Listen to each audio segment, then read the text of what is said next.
회개하면 괜찮다는 죄의 유혹. 하나님의 말씀은 예레미야 13장 23절입니다. 구스인이 그 피부를, 표범이 그 반점을 변할 수 있느냐, 할 수 있을진대 악에 익숙한 너희도 선을 행할 수 있으리라. 이 시간에는 회개하면 괜찮다는 죄의 유혹이라는 제목으로 말씀을 묵상하겠습니다. 사단이 죄를 짓도록 유혹하는 방법 중 하나는 회개하면 괜찮다는 속삭임입니다. 이러한 속삭임에 무너지면 죄에 빠지고 죄의 노예가 됩니다. 회개는 우리의 힘으로 할 수 있는 것이 아니라는 것을 분명히 알아야 합니다. 형식적이고 습관적이고 종교적인 회개는 쉽겠지만 닫힌 하늘의 문을 여는 회개 기도는 결코 만만치 않습니다. 자신의 온몸에 기름을 짜내야 하는 것입니다. 본문을 공동 번역으로 보면 에티오피아 사람들이 제 피부색을 바꿀 수 있겠느냐? 표범이 제 가죽에 박힌 점을 없앨 수 있겠느냐? 그렇다면 악에 젖은 너희도 좋은 사람이 될 수 있으리라. 구스인이 자신의 검은 피부를 표범이 자신의 반점을 변하게 할 수 없듯이 스스로 죄를 깨끗이 씻을 수 없고 자신 스스로 회개할 수 없다는 것입니다. 그러므로 죄사함과 회개는 위로부터 내려오는 하나님의 선물입니다. 우리가 혀를 가지고 있다고 해서 마음대로 회개할 수 있는 것은 아닙니다. 사도행전 5장 31절에 이스라엘에게 회개함과 죄사함을 주시려고 그를 오른손으로 높이사 임금과 구주로 삼으셨느니라.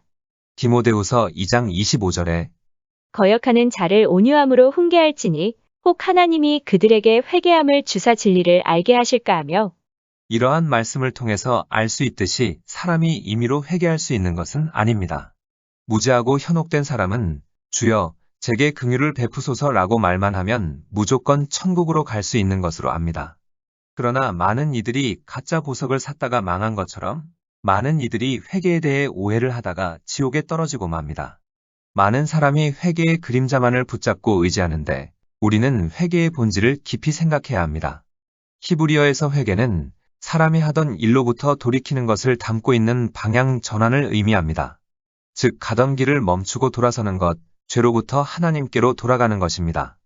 헬라어에서의 회개는 본질을 표현하는 두 가지 단어가 있습니다. 하나는 어떤 일을 범한 후에 주의하고 두려워하며 근신하는 것입니다. 다른 하나는 지식을 좇는 것입니다. 즉 하나님을 따르는 지혜로운 사람으로 성장하는 것입니다. 참된 회개는 마음의 변화와 행동의 전환을 담고 있기 때문에 죄로부터 돌이키는 회개 없이는 회개가 아무런 의미가 없는 것입니다. 회개에 있어서 모순됨을 보이면 하나님의 용서도 모순되게 올 것입니다. 즉 회개하면서 여전히 죄 가운데 있으면 하나님은 용서하시지만 지옥으로 갈 것이라는 말입니다. 협소한 의미에서 볼 때 회개는 경건한 슬픔을 동반합니다. 광의적인 의미에서 보면 회개는 인생을 바로잡아 고치는 것입니다.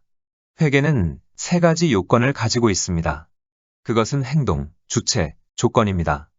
회개의 세 가지 요건 중 행동을 살펴보면 첫째, 회개의 외형적인 행위는 변화와 돌이킴입니다. 성경에서 회개는 돌아서는 것으로 나타납니다. 예레미야 31장 18절로 19절에 에브라임이 스스로 탄식함을 내가 분명히 들었노니 주께서 나를 징벌하심에 멍에에 익숙하지 못한 송아지 같은 내가 징벌을 받았나이다. 주는 나의 하나님 여호와이시니 나를 이끌어 돌이키소서. 그리하시면 내가 돌아오겠나이다. 내가 돌이킨 후에 뉘우쳤고 내가 교훈을 받은 후에 내 볼기를 쳤사오니 이는 어렸을 때의 치욕을 짐으로 부끄럽고 욕됨이니이다 하도다. 이것은 어둠에서 빛으로 돌아가는 것을 의미합니다. 예레미야 선지자는 여기에서 회개가 이스라엘 회복의 직접적인 원인임을 말하고 있습니다. 그러므로 우리는 무슨 문제를 만나든지 사람이나 환경을 탓하기 이전에 먼저 자신을 하나님 앞에서 점검해 보는 것이 중요한 것입니다. 나를 이끌어 돌이키소서, 그리하시면 내가 돌아오겠나이다 라는 말은 하나님의 도우심이 없이는 철저하고 완전한 회개가 불가능하다는 것입니다. 그리스도인이 하루아침에 옛사람을 벗어버리고 새 사람이 되기는 쉽지 않습니다. 왜냐하면 이것은 성령의 내주하심과 인도하심에 따라 점진적으로 성취되는 것이기 때문입니다. 예레미야 31장 18절로 19절을 통해 알 수 있는 것은 첫째, 회개의 책임은 각 개인에게 있으나 그 능력은 하나님의 은혜로 말미암는다는 것입니다. 스가랴 12장 10절에 내가 다윗의 집과 예루살렘 주민에게 은총과 간구하는 심령을 부어주리니 그들이 그 찌른 바 그를 바라보고 그를 위하여 애통하기를 독자를 위하여 애통하듯 하며 그를 위하여 통곡하기를 장자를 위하여 통곡하듯 하리로다. 예레미야 31장 18절로 19절을 통해 알 수 있는 것은 둘째, 우리가 진심으로 회개하여 마음을 돌이켜 하나님께로 향할 때 비로소 하나님께서는 징계의 손길을 거두신다는 것을 알 수 있습니다. 회개의 세 가지 요건 중 주체를 살펴보면 둘째, 변화하고 돌이키는 주체는 전 인격입니다. 마음이 먼저 변하고 다음에 삶이 변해야 합니다.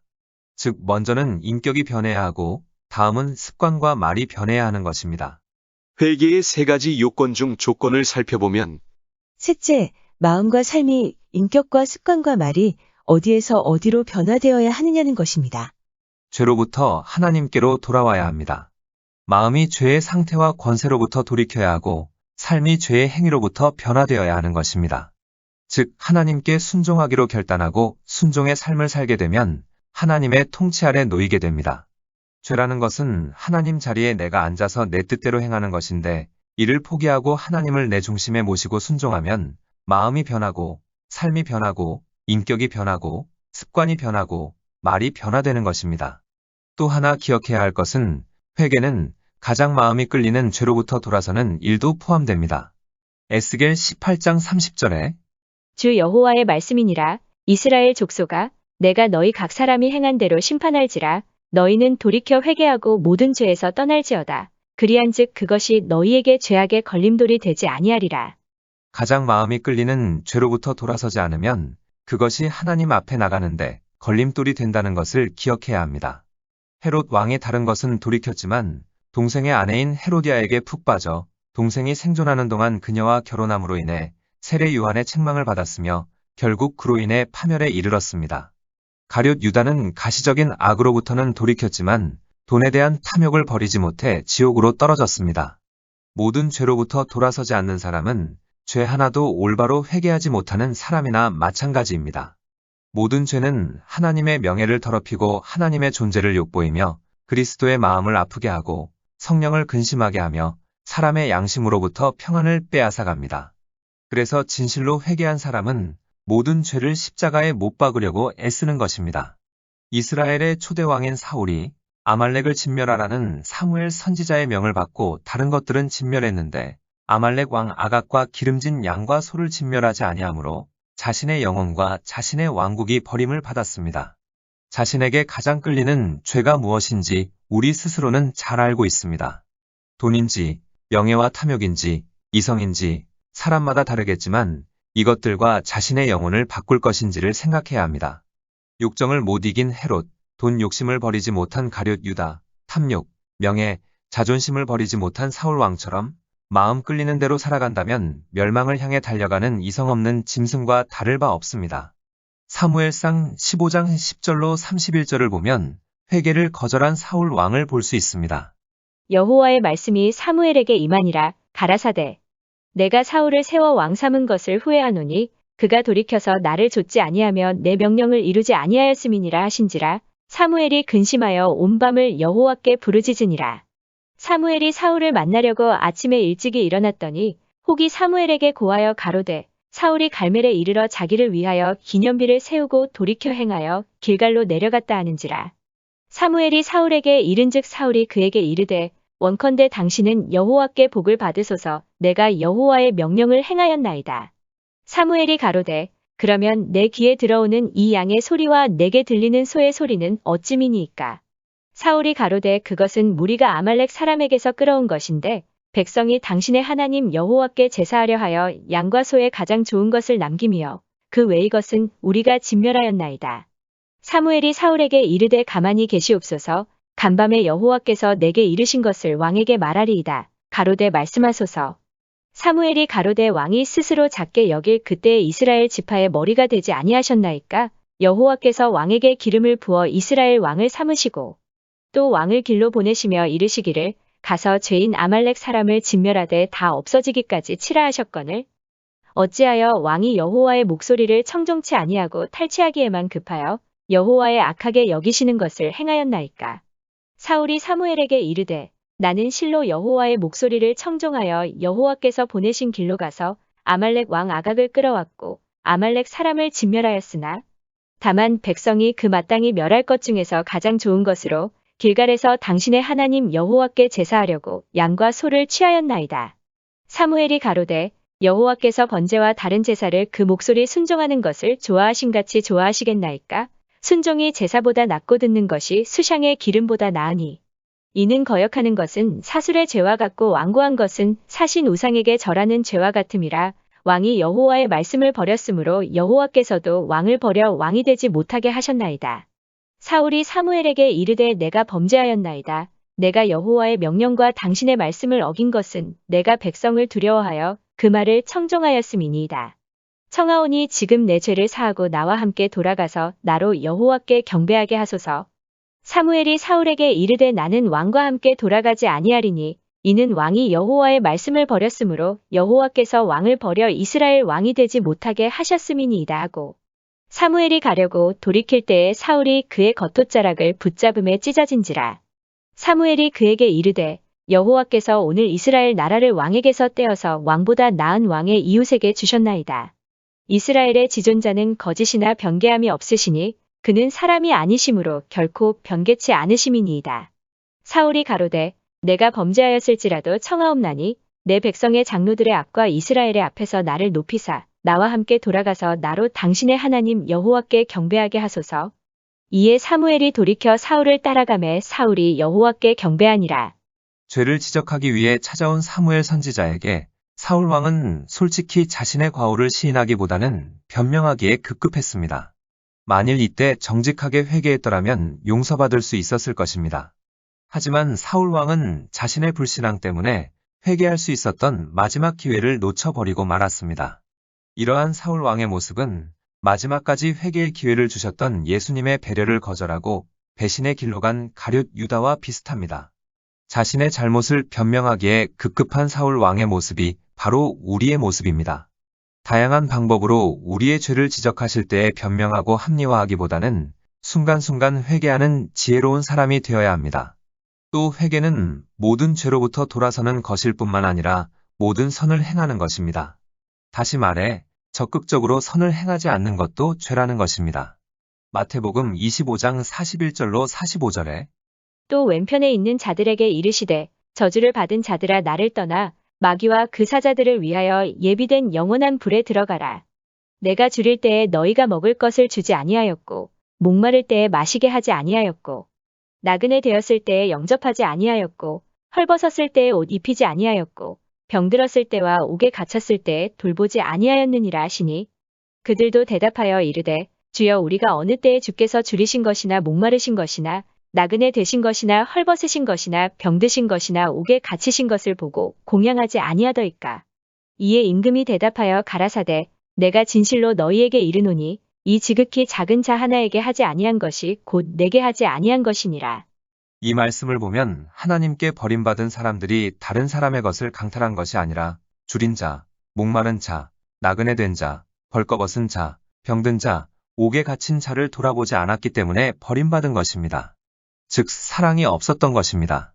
예수를 믿으면서 아무리 많은 은사, 능력이 나타나도 그 속에 영혼을 귀히 여기는 사랑이 없으면 자신에게 아무런 유익이 없습니다. 세상에서는 남에게 피해 주지 않고 자기 가족과 잘 먹고 잘 사는 사람이 인정을 받을 수 있을지 모르지만 하나님의 세계에서는 그렇지 않습니다.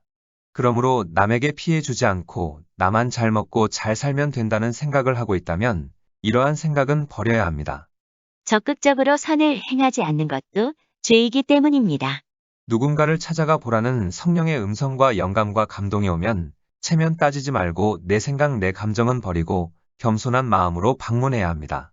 누군가를 섬기라는 성령의 음성과 영감과 감동이 오면 내 생각 내 감정을 버리고 호주머니를 털어서라도 겸손한 마음으로 섬겨야 합니다.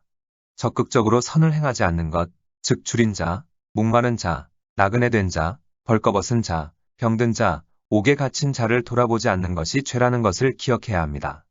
내가 형편상 이러한 사람을 돌볼 수 없다면 이러한 일을 전문적으로 하는 교회나 단체에 후원하는 것도 하나의 방법이 될 수 있습니다. 그래서 많은 교회가 구제헌금을 따로 두고 있습니다. 그리스도인은 자신이 악하지 않다는 것으로 만족하지 말고 은혜롭고 선해야 합니다. 죄의 결과가 가난과 질병과 저주라는 것을 안다면 죄를 가볍게 여기지 않을 것이고 죄와 사단에 대해 이를 갈게 될 것입니다. 진실로 회개한 사람은 죄를 부끄러워할 줄 알고 죄를 증오하게 되어 있습니다. 그런데 많은 사람이 죄가 죄인 줄도 모르고 죄를 부끄러워할 줄도 모릅니다. 양심이 화인 맞아 굳어버린 것입니다. 이러한 사람은 회개할 기회조차 잃어버리고 맙니다. 이처럼 마음이 굳어지지 않도록 하기 위해서는 지속적으로 회개해야 합니다.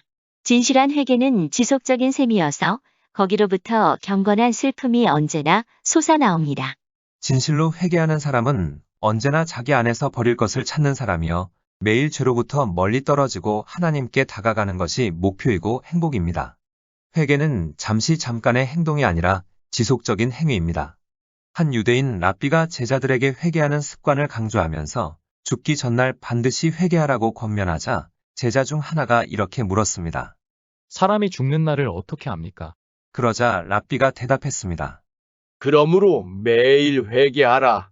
그렇게 하면 너희는 죽기 바로 전날 반드시 회개할 수 있으리라. 우리는 자신의 영원한 유익을 위해 매일 회개하는 지혜로운 사람이 되어야 합니다.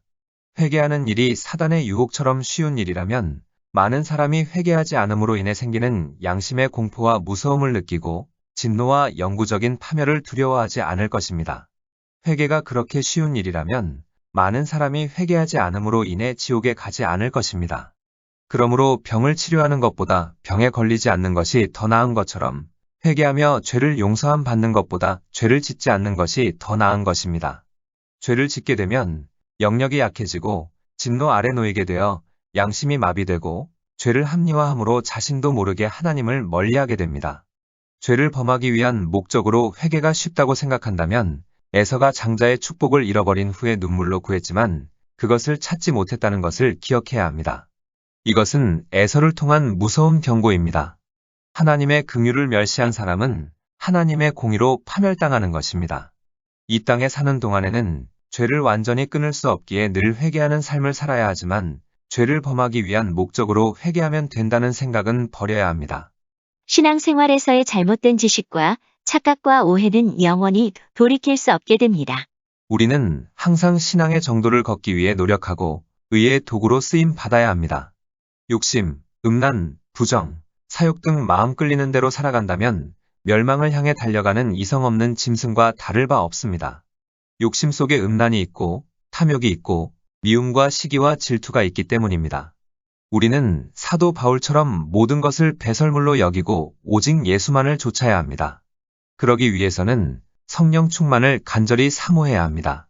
성령 충만할 때에 죄성이 소멸되고 세상 욕심이 사라지고 깨달음이 오고 회개할 수 있기 때문입니다. 성령 충만하다고 하면서 미움, 다툼, 시기, 질투, 원망, 불평, 짜증, 혈기, 교만, 고집, 아집, 욕심, 음란이 가득하다면 이는 성령 충만이 아닌 악령 충만입니다. 진실로 천국이 믿어지고 회개가 무엇인지를 알고 자신과 다른 사람의 영혼을 사랑한다면 욕심, 야망, 물질을 내려놓을 수 있습니다. 그러나 천국이 머리로만 믿어지는 사람은 욕심과 야망과 물질에 대한 소유욕을 버리지 못해 사단의 올무에 걸리게 됩니다. 창세기 4장 7절에 죄가 너를 지배하려 하니 너는 죄를 다스려야 한다. 한쪽에서는 성령의 음성이 다른 한쪽에서는 사단의 음성이 들리는데 생명을 선택할 것인지 사망을 선택할 것인지는 각자가 결정하는 것입니다. 죄를 지었다면 그때그때 진실로 회개해야 합니다. 이 땅에 사는 동안은 죄를 완전히 끊을 수 없기 때문에 죄를 지어서 버림받은 것이 아니라 회개하지 않아 버림받는 것임을 기억해야 합니다. 기도하시겠습니다. 욕정을 못 이긴 헤롯, 돈 욕심을 버리지 못한 가룟 유다, 탐욕, 명예, 자존심을 버리지 못한 사울 왕처럼 마음 끌리는 대로 살아가면서 회개하면 되지라고 생각하는 어리석음을 용서하여 주옵소서. 죄를 부끄러워할 줄 알고 죄를 증오하고 가장 마음이 끌리는 죄로부터 돌아서고 지속적으로 회개하며 적극적으로 선을 행하게 하옵소서. 회개하면 되지라는 죄의 유혹이 올 때마다 에서가 장자의 축복을 잃어버린 후에 눈물로 구했지만 다시는 그것을 찾지 못했음을 깊이 묵상하게 하옵소서. 어떠한 일이 있어도 신앙의 정도를 걷고 의의 도구로만 쓰임받게 하옵소서. 예수님의 이름으로 기도드립니다. 아멘. 하나님께서는 내 형편이 어떠하든, 내 신분이 무엇이든, 무슨 죄를 지었든 변함없이 나를 사랑하십니다.